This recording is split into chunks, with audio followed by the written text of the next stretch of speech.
Professor Sick, thank you very much for being here with us. My first question is, what do you see as 2 or 3 of the most significant turning points in U.S. involvement in the Persian Gulf, particularly with respect to Iran? I guess the place you have to start is the departure of the British in 1968 to 71. That meant that previous to that, we had relied on the British entirely, so there really wasn't an American presence. And people forget that wasn't very long ago, and the United States really had no presence in the Indian Ocean and the Middle East and the Persian Gulf, for all practical purposes, nothing at all at that point. But when the British left, we had to find a way to get around that, and the deal that was done between Nixon and Kissinger with the Shah to make him our primary representative in the Gulf was a huge turning point, that basically we put all of our eggs in the Shah's basket, and that has repercussions later on. Then obviously the Iranian Revolution. The Nixon policy was called the two-pillar policy, relying on Iran and Saudi Arabia to protect U.S. interests in the region.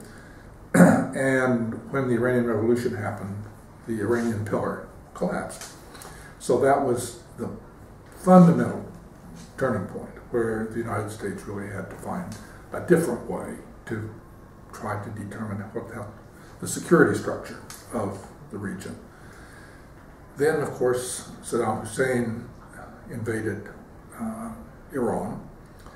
And so the Iran-Iraq War, which went on for 8 years, was a huge factor in determining where we were. And during the period of that war, the United States began to introduce more military forces into the region.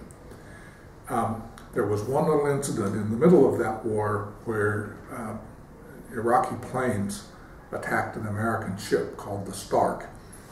And it was an Iraqi attack, but it was turned into a fact that we were threatened in the Gulf, and it was really then shunted off onto Iran, strangely enough. And so we ended up, actually, the United States increasing its military presence dramatically to respond to that. That meant that when the day came when Saddam invaded Kuwait, we had an infrastructure already in place and ready to go that actually let us respond very quickly to the Iraqi attack. And the rest is sort of history. We then used that war to build up our presence dramatically more. We kept trying to put pressure on Iran to change its ways without any great success. And at the end of the day, we ended up invading Iraq after 9/11.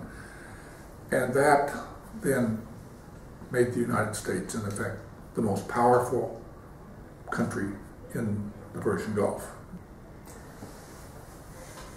By any accounts, President Mahmoud Ahmadinejad is a unique presence in international politics.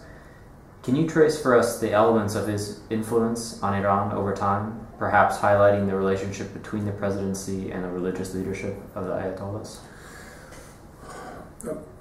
Ahmadinejad, actually, it's an interesting question to me personally, because I think I have spent something like 9 hours with Ahmadinejad over the years. He comes to the UN Security Council each year, and when he does, he invites academics, American academics, to sit down with him, and he serves us dinner, and we talk for hours.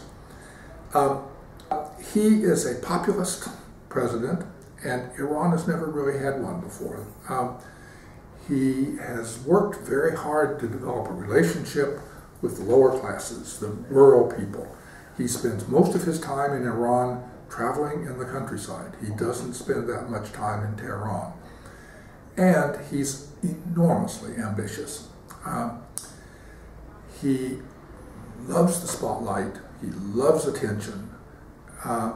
He loves to be interviewed and then give these sharp, snappy answers to all of the questions that are thrown at him.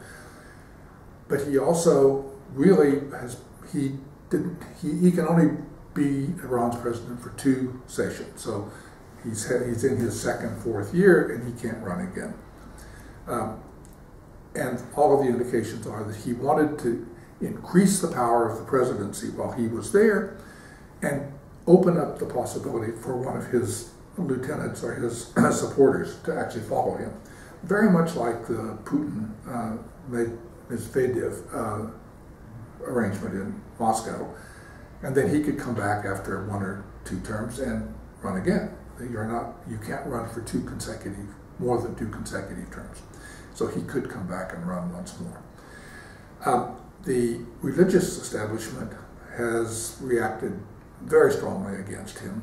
And right now, Ayatollah Khamenei, the supreme leader, made a speech the other day in Kermanshah and said, we don't really need to have a presidential system. And if we wanted to, we could go back to the place where the Majlis, the parliament, would actually elect the prime minister rather than a president. And there would be some advantages about that. He said this would be far in the future. My own personal feeling is that we've probably seen the last presidential election in Iran. President Obama recently announced that all U.S. troops will leave Iraq, as planned, by the end of 2011. And there's been speculation that Iran will somehow increase its involvement in the country. What do you think are the implications of this situation for the future of the region? When the United States, after 9/11, the United States first attacked Afghanistan, which was Iran's worst enemy to the east. The Taliban were really the sworn enemies of Iran, and Iran almost went to war with them. So we went in and defeated the Taliban, sent them scurrying across the border. So we took away one enemy. Then, before that job was even done, we turned around and went into Iraq and destroyed Iran's worst enemy to the west, which was Saddam Hussein, who had fought an 8-year war with Iran, and Iraq was regarded as the balancing power to keep Iran under control. The combination meant that Iran's power was dramatically increased in the region, and that was a gift from the United States. We did it for them. And now, we're finishing up in Iraq. We installed in Iraq a government that was made up of Shia. We did that because they're the dominant, population of the country. They have about 60% of the population. And it was right that they should have the dominant voice in the government. But the people who came in were all people who had sheltered in Iran, who really had grown up having Iran as an ally. And they are not going to turn Iraq over to Iran, but they're going to be a lot more friendly to Iran than, say, Saddam Hussein was. That's just inevitable. And we did that. The United States did that.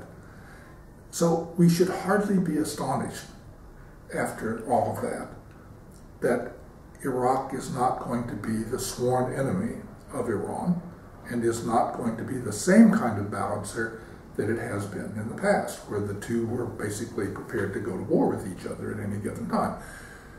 That said, the Iraqis that I've talked to, and I've talked to a lot of Shia politicians in Iraq, and I also talked to the Grand Ayatollahs down in Najaf, and they don't like Iran very much. They push back. They describe their relationship with Iran as friendly competition. And I think that's probably just about as accurate a description as you can get, which means that Iran is not going to walk in, take over the country lock, stock, and barrel, start dictating policies. If they try to do that, the Iraqis will simply kick them out. So I'm not as worried as a lot of people are. And I think that a lot of it, we owe it to ourselves and our own knowledge of history to understand that we had a huge role to play in doing this, and that the problems that are arising now are ones that we created when we went in and invaded the country. And with a little bit of foresight, you might have even been able to see that at the time. Professor, thank you very much. Thank you. It's a pleasure.